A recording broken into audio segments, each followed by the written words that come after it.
Hi friends, welcome to my channel. இன்றைக்கி நம்ம சேனலில் நம்ம என்ன பார்க்க போகிறோம் அப்படின்னா, ஒவ்வொரு வீட்லேயும் தோட்டம் வாங்குவாங்க இல்லையா, அங்கே இருக்கக்கூடிய காவல் தெய்வத்துக்கு எப்படி சாமி கும்பிடுறாங்க அப்படிங்கிறத பற்றி தான் இன்றைக்கி பார்க்க போகிறோம்.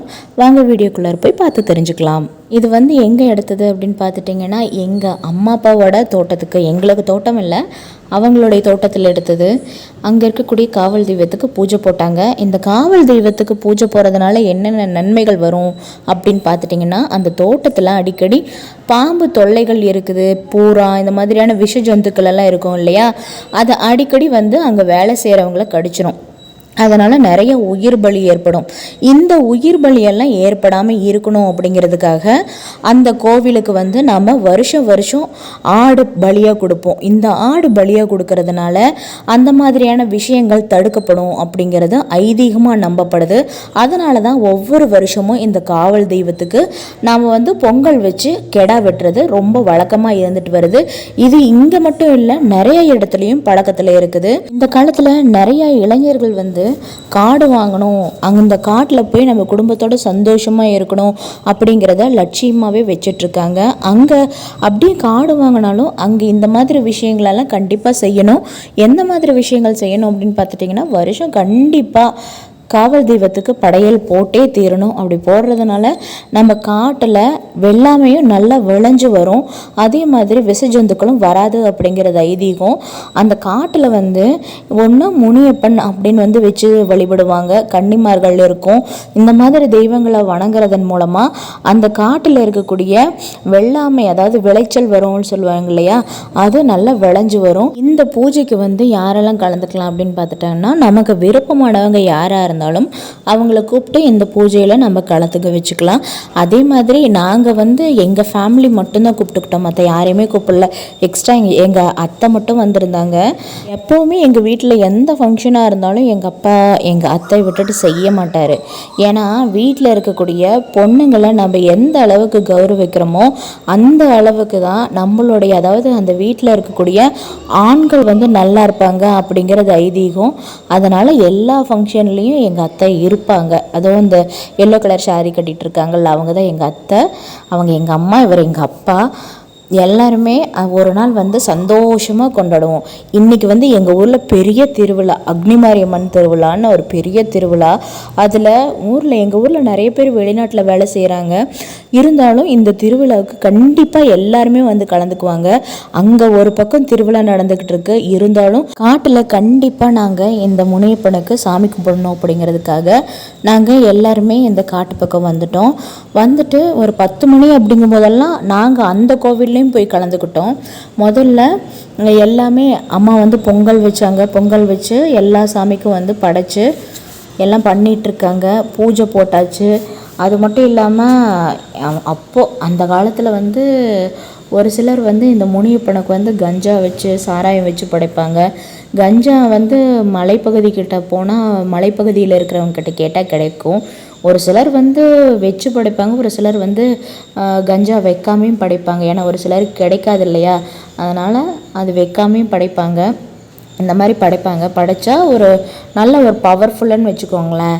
அந்த முனியப்பனே அந்த பொருட்களெல்லாம் எடுத்து சாப்பிட்டு நம்மளுடைய தோட்டத்தையும் நம்மளையும் ஆசீர்வாதம் பண்ணுவாங்க அப்படிங்கக்கூடிய ஒரு ஐதீகத்தில் தான் இது பண்ணுறாங்க. பூஜை ரெடி ஆயிருச்சு. ஆடு வெட்டுற அவரும் வந்துட்டார். அவரும் எங்கள் ரிலேட்டிவ் தான், எங்கள் அப்பாவுக்கு ரிலேட்டிவ், யாருன்னு தெரியாது. அவர் தான் இன்றைக்கி ஆடு வெட்ட போகிறாரு. ஒரு சின்ன ஆடு தான், அதிகமாக யாரையுமே கூப்பிடல. ரொம்ப கம்மியாக தான் வரும்னு வச்சுக்கோங்களேன். நீங்கள் வேணால் பாருங்கள் அந்த ஆடு. அது அன்னைக்கு தான் நான் பார்த்தேனே. அது நாள் வரைக்கும் காட்டில் தான் இருந்திருக்கும் போல். நான் பார்க்கல, காட்டுக்கு அது வரைக்கும் போகவே இல்லை. என் சின்ன பையனை நட்டு கூப்பிட்டுட்டே இருக்கிறான். ஏன்னா நேரமாக போயிட்டோமா, அதனால் பசி எடுத்துருச்சு. அப்புறம் பிஸ்கெட் வாங்கிட்டு வர சொல்லி அதை கொடுத்து தான் அவனை கண்ட்ரோல் பண்ணணும். இது என்னுடைய பெரிய பையன். சாமி கும்பிட்றதுல ரொம்ப ஈகராக இருப்பான். அதாவது அவனுக்கு சாமி கும்பிட்றதுன்னா ரொம்ப பிடிக்கும் அப்படின்னு வச்சுக்கோங்களேன். அப்புறம் எங்கள் அப்பா எல்லாமே ரெடி பண்ணிட்டாரு. ரெடி பண்ணிவிட்டு அடுத்தது வந்து தேங்காய் உடைப்பாங்க. எந்த ஒரு விஷயமா இருந்தாலும் தேங்காய் உடைச்சி தானே முதல்ல ஸ்டார்ட் பண்ணுவாங்க. தேங்காய் நல்ல விதமாக உடஞ்சி வந்துருச்சு. இது மட்டும் இல்லை, வருஷம் வருஷம் தை மாதத்தில் இந்த மாட்டு பொங்கல் அன்னைக்கெல்லாம் நம்ம மாடுகளுக்கு பொங்கல் வைப்போம் இல்லையா, அப்போ நம்ம தோட்டத்தில் வேலைக்கு ஒரு ஆளை வந்து எப்பயுமே வச்சுக்கிட்டே இருப்போம். ஒரு சிலர் வந்து காட்டில் வந்து ஆல்வேஸ் இருக்க முடியாது இல்லையா, அதனால் ஒருத்தர் வந்து தங்க வச்சுருப்போம். அவங்களுக்கு வந்து அன்றைக்கி வந்து மரியாதை செய்யணும். அன்றைக்கி அவங்களுக்கு வந்து வேட்டி துண்டு இந்த மாதிரியான விஷயங்களெல்லாம் எடுத்து கொடுத்து அவங்கள வந்து சந்தோஷப்படுத்தி அவங்கள வந்து கௌரவிக்கணும். அது வந்து வழக்கமாகவே நடந்துக்கிட்டு இருக்கிறது தான். நாங்களும் அந்த மாதிரி ஒருத்தர் வச்சுருக்கோம். அவர் வந்து கலந்துக்க முடியாத ஒரு சுச்சுவேஷன், அதனால் அவர் அந்த பக்கம் போயிட்டுருக்காரு. முன்னாடி ஒரு இடத்துல போயிட்டு இருந்தார் இல்லையா, அவர் தான் எங்கள் தோட்டத்தில் நாங்கள் வச்சுருக்கிற அதாவது காட்டை பார்த்துக்கிறதுக்காக ஒருத்தரை நியமிச்சிருக்கிறோம். அவர் தான் அங்கே போனார். இருங்க காமிக்கிறார், வருவார். எல்லாமே தடபுடலாக ரெடி ஆகிட்டுருக்கு.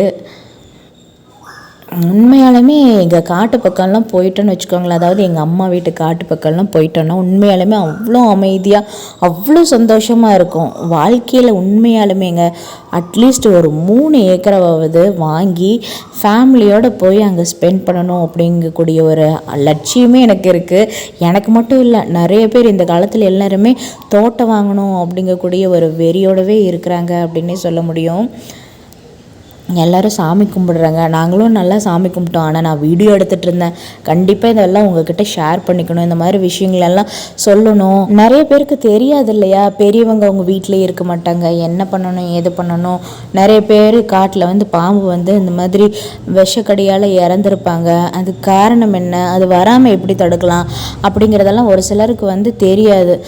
எப்படியாப்பட்ட ஒருத்தவங்களும் அவங்களுடைய தோட்டத்துக்கு ஒரு காவல் தெய்வம்னு ஒரு கடவுளை வந்து வச்சுருப்பாங்க. அந்த தெய்வத்துக்கிட்ட நம்ம முறையிட்டோம்னாவே அவருடைய அருளால் இந்த மாதிரியான விஷயங்கள் வந்து கண்டிப்பாக நடக்கவே நடக்காது. நீங்களும் தெரியாதவங்க இனிமேல் வருஷத்துக்கு ஒரு முறை காவல் தெய்வத்துக்கு உயிர் பலியிட்டு நம்மளுடைய தோட்டத்துக்கு பாதுகாப்பு வேணும் அப்படின்னு நீங்கள் தெய்வத்துக்கிட்ட முறையிட்டால் கண்டிப்பாக நம்மளுடைய தோட்டத்துக்கும் வந்து பாதுகாப்பு கிடைக்கும். எல்லோரும் வந்து சாமி கும்பிட்டோம். ஆனால் பசங்க வந்து சாமி கும்பிடல, அந்த ஆடு வெட்ட போகிறாங்க இல்லையா, அதை நினச்சி ரொம்ப ஃபீல் பண்ணிகிட்டு இருந்தாங்க. அதுதான் அந்த ஆடு, ரொம்ப ரொம்ப ஃபீல் பண்ணிகிட்டு இருந்தாங்க. அடுத்ததான் இது எல்லாம் பண்ணி முடித்து பூஜையெல்லாம் முடிஞ்ச பின்னாடி ஆடு வந்து பலியிடுறது தான் பாக்கி. ஆடு பலியிட்ட உடனே நம்ம வந்து அடுத்தது என்ன, சாப்பிட்ற வேலையை தான் பார்க்கணும். ஆனால் இவங்க பூஜை பண்ணதில் ஒரு விசேஷம் நடந்துச்சு. என்ன அப்படின்னு பார்த்துட்டிங்கன்னா, அந்த ஆடு கீழே இருந்துச்சு. அதாவது மேலே தண்ணி தெளித்தாங்க இல்லையா, அந்த ஆடு கீழே இருந்துச்சு. ஆனால் அதை வந்து அந்த கோவிலுக்குள்ளார வந்து அதை துளுக்குனா தான் வெட்டுவாங்க அப்படின்னு சொல்லுவாங்க இல்லையா, அது ஆச்சரியமாக இருந்துச்சு. கீழே இருந்த வரைக்கும் துளுக்கவே இல்லை, அது வாண்டடாக வந்து கோவில் மேலே ஏறிச்சு. நாங்கள் கோவில் மேலே அது ஏறுறதுக்கு முன்னாடியே ட்ரை பண்ணிச்சு. ஆனால் நாங்கள் யாரும் விடலை, எதுக்கு கோவிலுக்குள்ளார விட்டுட்டு அப்படின்னு வெளியவே வச்சுருந்தோம். அப்புறம் திடீர்னு சரி போகட்டும் அப்படின்னு அந்த ஆடு வெட்டுறவர் சொன்னாரா, அதனால் சரி போகட்டும் அப்படின்னு அனுப்பினோம். மேலே ஏறின உடனே கொஞ்ச நேரத்தில் அப்படியே அந்த கிழக்கு பக்கம் திரும்பி நின்றுங்க ஒரு துளுக்குச்சு. அது வந்து மேபி கடவுள் எங்களை ஆசீர்வாதம் பண்ணதாகவே நாங்கள் நினச்சிக்கிட்டோம். நிறைய பேர் நினைப்பீங்க இந்த காலத்தில் இப்படி முட்டாள்தனமாக இருக்கீங்களே அப்படின்னு. ஆனால் வந்து கண்டிப்பாக வந்து முனியப்பனுக்கு பலி கொடுத்தோன்னா இந்த பாம்பு இந்த மாதிரியான விஷயங்கள்லேருந்து காட்டில் இருக்கிறவங்க வந்து தப்பிக்கலாம். இது 100% உண்மை. யாராவது காட்டில் இந்த மாதிரியெல்லாம் நடந்துச்சுன்னா அவங்க ட்ரை பண்ணி பாருங்கள். கண்டிப்பாக இனிமேல் விச ஜந்துக்களால் வந்து எந்த ஒரு ஆபத்தும் நடக்காது. அது மட்டும் இல்லை, இந்த கோவிலில் அக்கம் பக்கத்தில் இருக்கிறவங்க கூட வந்து பூஜை பண்ணுவாங்க. அதாவது வெள்ளிக்கிழமை நாட்கள் வருது இல்லையா, அந்த நாட்களில் வந்து பூஜை பண்ணுவாங்க. இந்த தோட்டத்தில் இருக்கிறவங்களுக்கு பக்கத்தில் கோவில் இருக்காது, அதனால் ஒவ்வொரு தோட்டத்துலேயும் வந்து சாமி வச்சுருப்பாங்க இல்லையா, அந்த சாமி வந்து கும்பிட்டு போகிறது வழக்கம். மற்ற இடத்துல இருந்து வந்து கூட இங்கே சாமி கும்பிடுவாங்க. அங்கே தூரத்தில் ஒரு வேப்ப மரம் தெரியுது இல்லையா, அங்கே ஒரு புத்து இருக்கும், அதாவது பாம்பு புத்து இருக்குது. அங்கே கூட சேவல் வெட்டி நம்ம வந்து பூஜை பண்ணுறது வழக்கமாக இருந்துகிட்ருக்கு. அதுவும் அங்கே தூரமாக ஒருத்தர் வராருல்ல, அதுவும் அந்த உடுமால் கட்டிட்டு தூரமாக வராரு இல்லையா, அவரை தான் நாங்கள் வந்து காட்டில் வந்து பாதுகாப்புக்கு வச்சுருக்கிற ஆள். அவரால் வர முடியல, அதனால் வந்து அவர் அங்கே மாடை கட்டி போட்டு அவர் அந்த பக்கம் போயிட்டுருக்காரு. நான் உங்களுக்கு அந்த முன்னாடி வீடியோவில் வந்து சொல்லியிருப்பேன், ஆடு உள்ளார் வந்து துளுக்குச்சு அப்படின்லாம் சொன்னான் இல்லையா. அந்த வீடியோ நான் கேப்சர் பண்ணேன், பட்டு என்னால் எடுக்க முடியல. நான் அதை எடுத்த உடனே, அதாவது இந்த வீடியோ எடுத்த உடனே எடிட் பண்ணி போட்டுட்ருக்கேன். ஆனால் அது வந்து எங்கே போச்சுன்னே தெரில. ஆச்சரியமாக இருக்குது, அதிசயமாக இருக்குது. அந்த வீடியோ உங்களுக்கு காமிக்கணும்னு நினச்சிட்டு இருந்தேன். ஆனால் கண்டிப்பாக எனக்கு நல்லா தெரியும் அந்த வீடியோவை நான் வந்து கேப்சர் பண்ணேன், ஆனால் வந்து அது கேப்சர் ஆகலை. சரி, எனிவே இன்னொரு தடவை இந்த மாதிரி ஆடு வெட்டும்போது அது என்ன பண்ணுச்சோ அதை உங்களுக்கு நான் கண்டிப்பாக நிச்சயமாக காமிக்கிறேன். இதுக்கப்புறம் அது ஆடு நல்லா துளுக்குச்சு. துளுக்குன உடனே நாங்கள் அதையெல்லாம் தோலெல்லாம் க்ளீன் பண்ணி வீட்டுக்கு எடுத்துகிட்டு போயிட்டோம். வீட்டுக்கு எடுத்துகிட்டு போய் சமைச்சு கறி விருந்து படைச்சி வரவங்களுக்கெல்லாம் சாப்பாடு போட்டு அதுக்கப்புறம் இந்த திருவிழாவை அப்படியே நிறைவு செஞ்சுக்கிட்டோம். அவ்வளோதான் ஃப்ரெண்ட்ஸ். தேங்க்ஸ் ஃபார் வாட்சிங்.